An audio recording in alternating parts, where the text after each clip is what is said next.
The వో of God. ఈ video చివరి వరకు చూడండి. దేవుని ఆశీర్వాదాలు పొందండి.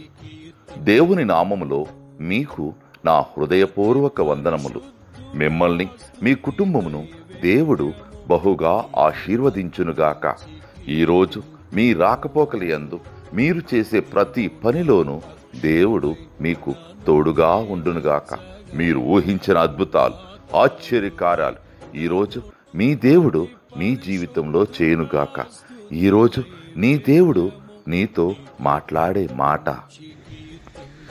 నీవు చేసే ప్రతి దానిలో విజయం పొందుతావు. నీ త్రోవలో వెలుగు ప్రకాశిస్తుంది. యోబు 22:28. You will succeed in all you do, and light will shine on your path. Job chapter 22:28. అతి పరిశుద్ధుడా, స్తుతి నైవేద్యము నీకే అర్పించి కీర్తింతును. అతి పరిశుద్ధుడా, స్తుతి నైవేద్యము నీకే అర్పించి కీర్తింతు.